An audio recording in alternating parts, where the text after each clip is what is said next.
tried to get my dentist to assess my oral health similar to Brian Johnson. Brian Johnson is a tech millionaire who tries to rejuvenate himself, including improving his oral health. He mentions a couple of tips which I will now read.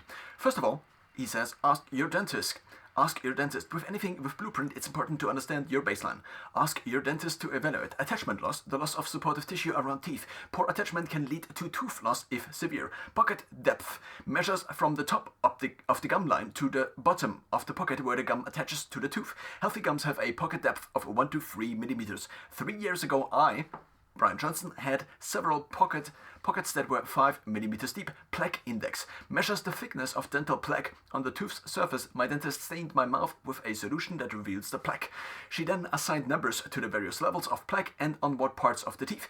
My plaque levels were ideal. Gums bleed. You want gums that don't bleed easily. A good sign was that my dentist continually poked my gums, trying to get them to bleed, but was unsuccessful. She mentioned that my gum health is better than many of the teenagers she sees, setting aside those with bad oral health habits.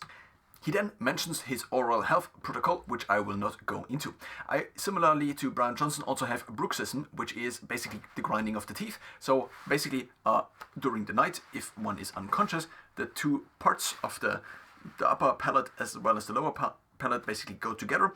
And also I have a condition where basically they don't go like this, which would be kind of ideal, but they go like this, which means there are already rails in my teeth, specifically in my upper as well as my lower front teeth.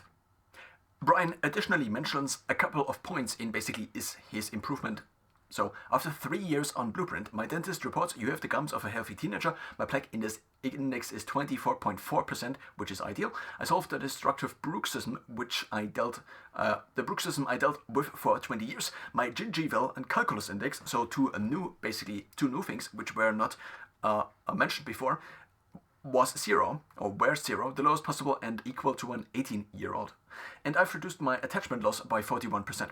So, I took this and I basically tried to implement it now with my dentist. I visited the dentist the first time last year, and so there is a yearly checkup I should do basically, which I have to do in order to get bonus points at my insurance.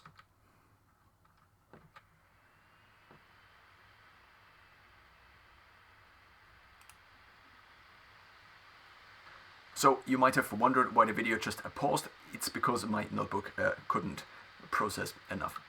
I also now want to mention kind of how the dentist visit went last year as well as this year. I additionally got some information for last year which I was able to ask. So first of all, there is the dentist himself or herself, and then there is kind of the pre-checkup by usually an assistant. So last year I kind of I didn't want to overdo this. I didn't want to go in there, and this was my first visit at this dentist anyway, and have like this checklist with all these things which I did not know really about, and then ask all of these different things. So I basically did not say much of anything. Now then the dentist came in last year, and she in this case had only a couple of minutes, and she it was not a situation where I could ask additional questions like these. And just in general, it seems not to be the case. So I'm insured basically by the state. There is kind of state insurance in Germany, and there is private insurance. And for state insurance, there is kind of a general acceptance of the fact that healthcare costs a lot, and so everybody tries to get in and out basically. And the doctors usually don't have that much time to spend additionally. And if one then goes in with questions like these, then the problem is that this time goes away from somebody else's time. And if then 5 or 10 people already sit waiting outside, then they probably have to wait 5 or 10 minutes longer. Therefore, often these questions are hard to ask, mostly because there is a cost attached. This year, I again tried to implement at least something of this, because I wanted to improve maybe also my oral health, but mostly I think of this now as collecting data. At age 28, how is my oral health? Has it been better? Is it already getting worse? So, as the assistant already did the pre-checkup, I already began to ask a couple of questions, and also to fill the silence, it was kind of, it just fit this time, whereas the last time it did not fit so much. Also, despite going to the same practice, I had a different dentist, because there are different dentists that work there, and she also had a little bit more time for me, at least it seemed. I now want to kind of explain what she did and also what she did last year, because this year she did not do the plaque index checking. So for the plaque index checking, as you might have already heard because I read it to you, if these are your teeth, then there is a solution that comes onto the teeth, and then the solution actually makes plaque, as I understand it, makes it blue. And so I actually took a picture last year, but I, with this style of video, do not have the time to insert this picture, so I will explain. So basically some parts then are blue and some parts are less blue, and then I took this picture, so I already have kind of a documentation at least of last year's plaque. Maybe I could ask Copilot to basically assess this then and to figure out a plaque index, which in the future at least it might be able to do. So at least I kind of already have a little bit of a data point there. Last year she also checked the pocket depth, and I already heard a little bit about it on Brian Johnson's channel, but I didn't know that much. And so this year I was a little bit more prepared, meaning that in the last couple of months I already took a screenshot basically of Brian Johnson's oral health checklist, and I also saw it again as he tweeted it again on Twitter, and I took this with me, or I translated it rather to German, because I need to know the words also in German. And so luckily now there is ChatGPT, so I basically translated these texts with ChatGPT. So what I was looking for is attachment loss, pocket depth, plaque index, but also something additional, which is these other things which he doesn't mention in the Ask Your Dentist, but rather these other things, which are the gingival index and the calculus index. It turns out that the calculus index is kind of very similar to the plaque. No, the calculus index is actually not the plaque index, but they might be a little bit similar. So plaque, yeah, well, I have no idea. I think now, I translated this to German. Calculus, for the German viewers, is Zahnstein. And Zahnstein index is something you can ask for. Gingival is, in German, the gums. Not the gums, but gingival means the gums, and in German it's Zahnfleisch, so there is a Zahnfleisch index. Bruxism is the same in German. It's called Bruxismus. And attachment loss, it came out in ChatGPT at least as attachment Verlust or something like this. So, during the pre-checkup, I was able to ask about pocket depth, which I also could remember, and I did not at this session pull out my phone, which turned out to be a huge problem because I forgot half of the things I wanted to ask for. It turns out my pocket depth is 2 to 3 millimeters, so there are some that are 3 millimeters deep, and there are some that are 2 millimeters deep. If this are, again, the teeth, then, well, if these are the teeth, let's just say, and there's the gums around them, then one can basically pick into the gums, and I asked also how does she basically, how does she know how deep they are. And so on the device they have, which they use kind of to peek into the gum pockets, which kind of looks like this then, there is a scale. And so they can kind of see basically on the thing already how deep the pockets are. So mine are 2 to 3 millimeters, but also then, because I wanted to have also last year's data, I asked about last year, and she mentioned that a couple of the 2 millimeter gums converted apparently to 3 millimeters, so there is already basically a degradation. I also then asked whether there was a kind of correlation with age, and she mentioned yes, there is. So as one ages, she mentioned that there is a bone loss. I was not entirely sure, and there was also a little bit of a language barrier, and it could be either the teeth or also basically the rest. I don't know if the jawbone also regresses. I don't know.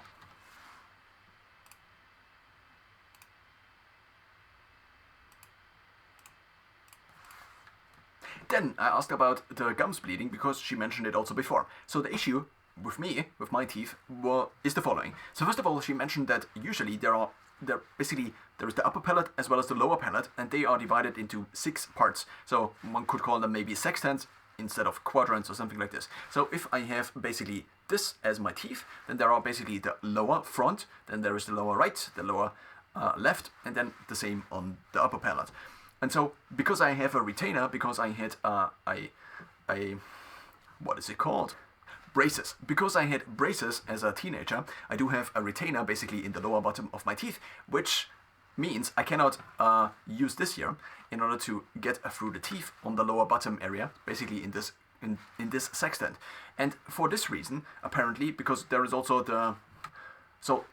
the saliva apparently is produced, at least partially, under the tongue, and so as it comes out, basically, and I cannot go in between these teeth, it turns out that in this area, basically on the lower palate, there is this calculus, which then over time builds up. And she mentioned because of this, the gums then had less space, and so they began to kind of swell. What I also noticed is in the brushing of my teeth before, which is kind of of course it's not how I usually brush my teeth, but I try to brush them better before the dentist at least once a year, my gums already began to bleed. So maybe also due to this, they were a little bit more inflamed than otherwise. And so I asked basically about the gums and whether the gingival index, I didn't mention the gingival index, but she mentioned basically the Zahnfleisch index, which again would be German. And she said, she gave me a number, and she knew about this, which is ridiculous, because obviously she works at a dentistry, and I had no idea that I could just mention this and talk about this. So she mentioned that it was 20%. Brian Johnson, on the other hand, has a gingival and calculus index of 0. So I'm basically 20% higher compared to Brian Johnson, or infinitely higher because 0 is 0.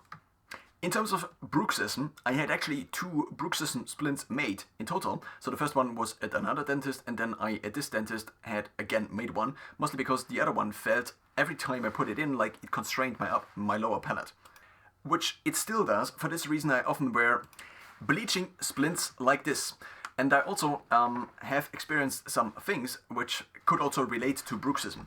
So I also told this the dentist last time, so this is what I told her. With these splints, because they don't cover the back teeth, I basically nonetheless bite throughout the night on the front teeth. And as I bite on the front teeth, I think the back teeth proportionally kind of move more together. What this then translates to is that if I now bite my teeth together with this bleaching splint in my teeth at night, then my front teeth, which are kind of like this or slightly like this, but they bite basically onto each other, which means that every time I do not have a splint in, but I'm unconscious and I basically bite on my teeth, that then these rails, which are already in my teeth, begin to deepen because I'm grinding. I'm grinding like this, and I'm moving back and forth, and they become deeper and deeper. And if I have something that's very sugary, or if I have something that's very cold, then I often kind of feel already I feel it aching to a certain extent. As I was talking about the bruxism splints, because she had a little bit more time now talking with the dentist, she mentioned first of all that I should again use a product which I already had used, and there is also some additional info which might be relevant. She mentioned that I should try to remineralize. It's not that she did not say remineralize, but there is fluoride in this gelée. And so she mentioned actually Elmex gelée, and this is it cost a little bit more probably. So the last time I went to the drugstore, I saw this, which looked very, very similar, and it also said fluoride gelée, and so I just bought this. This also cost €7.95, which is €8, which translates maybe to $9 or something like this. Now, she mentioned that the parts per million of fluoride in this at this drugstore, which is kind of a knockoff product, might not be equivalent to the otherwise 12,000 parts per million of fluoride of the Elmex gelée.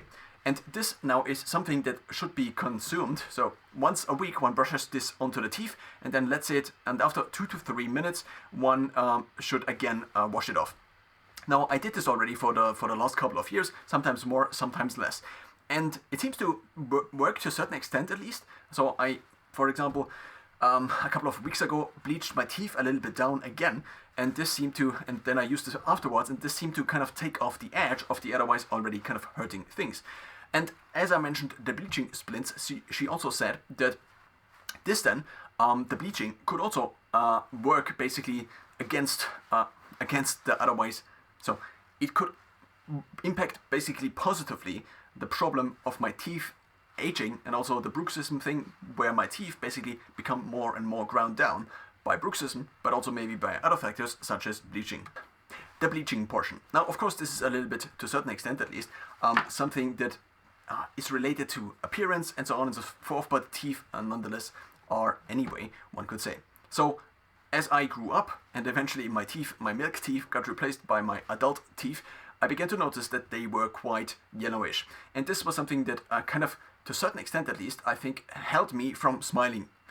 And now this would be one factor. There also are obviously other factors such as the health assessment one maybe subconsciously does of other people and so on and so forth. The question is then also, should one fake something like this? And maybe there's also a societal kind of bias towards such things, such procedures, that maybe to a certain extent try to fake otherwise honest evolutionary health signals, one could say. Nonetheless, I decided to eventually get splints. I wanted to do it the right way because I didn't want to damage my teeth. So I got splints at my dentist, which cost a couple of €100, which were actually quite expensive. It was like a birthday present or something like this from my parents, to a certain extent at least. I actually did not tell my father about this because he probably would have criticized the whole thing to a certain extent at least. Now, I got these splints, which were custom made to my teeth. I still have them. So this is the bruxism splint. It goes onto the lower palate, and every time I put this in, I feel constrained. And I also don't... There is also this other factor, which is if I cover all of my teeth, and I don't use the advantage of basically just a bleaching splint covering the front portion of my teeth, thus allowing the back portion of my teeth coming together more and more proportionally, and therefore to kind of take off the edge of my bruxism, because then if these touch together when I bite together and the front teeth don't touch any longer, then I have less of an issue with bruxism, because the back teeth, instead of this contact surface, I have like this contact surface, which is a little bit more, and it's also not visible. So the degradation of my back teeth is, to me at least, less important than the degradation of my front teeth. Now I want to discuss shortly the issue of bleaching as well as then the bruxism. So as I, after years of experimentation, found basically out that actually the teeth move. It's either the front teeth basically coming more apart, basically going more into the bone, or the back teeth are coming more out, or kind of the same, or at least in proportion to each other, which then causes this thing where basically the back teeth touch together and the front teeth don't touch that much any longer. So as I mentioned this phenomenon last year to my dentist, she said, no, can't be. But if I now bite together, my front teeth don't touch. So these are the bleaching splints I got custom made by my dentist. If I would leave these in overnight, I at least have to fear that they eventually break, since they are kind of made out of very thin plastic. So the procedure is that one takes basically a bleaching material, which initially I got from my dentist, but they charge €5 for every whatever this is called. And then you fill it in, and then you put it on your teeth. Then afterwards, so if you have it in, then it pulls out color particles from the tooth. I don't really know it is probably a lot more complicated than I currently make it up to be, but if I don't bleach my teeth again and again, they seem to kind of regress to the baseline, which for me is pretty yellowish. Maybe it's due to calcium deficiency growing up, or another deficiency, or I don't know. How this now feeds into the rest of the issue of bruxism and my teeth kind of regressing is that she mentioned bleaching material also is aggressive to the teeth. Actually, initially, when I did the first kind of bleaching sessions at home, because this is a home bleaching splint, one can also do bleaching at the dentist, but this then costs a couple of €100 for every session, so probably for me at least, the home bleaching. So initially, I kind of trusted the dentist, but with the first couple of cartridges, but then eventually I figured I could also just check online or in the drugstore, and maybe these don't work as well, and maybe there are some health-related problems with these, but I need to try, because this seems to be an issue that is not going away, with the issue being my teeth becoming yellowish and more yellowish. So I needed basically a supply, so I got this actually from Amazon. It was like 20 of these for maybe €20, whereas at the dentist I paid for one €5. Now, obviously, it's a lot that goes into this, and I read what is on there, and it's a lot of different things I don't understand. But do I want to have yellowish teeth on every picture, or do I not? And so I decided to basically bleach my teeth every now and then. How this now feeds into the rest of the issue is that this makes the teeth kind of more sensitive. It also seems to basically open up the surface to a certain extent. Initially, they also told me in the first kind of bleaching that I should avoid foods that are very color heavy, because they otherwise could stain now the teeth in this very sensitive and open state. So as I continue to bleach my teeth in a certain frequency, I continue to kind of open up my teeth and make them now more susceptible to now having lots of vinegar in salad I eat. I actually try to get rid of vinegar out of my diet altogether, but of course it's not that easy, and also my body seems to like vinegar, especially with carbs, very much, and this is kind of a style of eating. For example, lentils with vinegar or something like this. Or I also just ate lots of salad over the last couple of years, and so it's kind of hard to, and it was very hard for me to kind of fade it out, try to fade it out. There also seem to be some benefits in drinking vinegar or apple cider vinegar. There seem to be some studies, at least, that that there is basically a reduction of the insulin spike after eating with vinegar, or eaten vinegar before, or like similar, with eating vinegar before. This video got too long, and now my brain power is declining. A summary. Because Brian made his kind of story public, I now had a checklist, and I kind of knew what to look for. This, instead of having to research all of dental health, I could already mention these things. And basically, in this universe where there are similar to Inception, where basically you try to connect these things, and then it's very hard, and they are both moving. I could just ask, okay, this question, and align it basically with the knowledge of the assistant, and then later on the dentist, and then basically talk about this without having much prior knowledge to this, which is ridiculous. Or at least seems so. And I should keep my lower portion of the teeth kind of clean and try to avoid the otherwise building calculus with these interdental brushes, which I already got recommended last year, but I found myself rarely using, mostly because I could not fit them in there, and also additional time, and also thinking about this, I couldn't make it a habit as of now. With bleaching, I experimented now for the last couple of months with bleaching once a week, maybe for half an hour, maybe I leave it in for an hour, which also in terms of using these seems to be kind of more efficient, because I then pour it in once and I don't have to use this over the course of basically the week. So I had a kind of habit where I try to 10 minutes for a day do this, but then it keeps my teeth in this open and basically more open state, so maybe having it less frequently, but then kind of using more time would maybe be beneficial. I also found that basically drying my teeth before seems to kind of increase the efficiency of the bleaching process, probably by reducing saliva, and therefore by increasing the otherwise already through saliva polluted intensity of the ingredients, or rather in this case density of the ingredients present in the liquid that is then in one's bleaching spinet. I also asked about the vinegar, as this was also mentioned somewhere on Brian Johnson's website or in his video. And at least, assuming from common knowledge, if I have kind of something that is a little bit acidic on my teeth all the time, every day maybe, or 2 times a day, which would be vinegar, then probably it's not the best, because acid kind of dissolves things, at least from what I've heard. If I have vinegar daily, or maybe twice a day, then I also feel it on my teeth. They begin to ache, especially in these indentations and on all the different holes I have accumulated over the year, or rather basically where the different parts of the teeth, of the other teeth,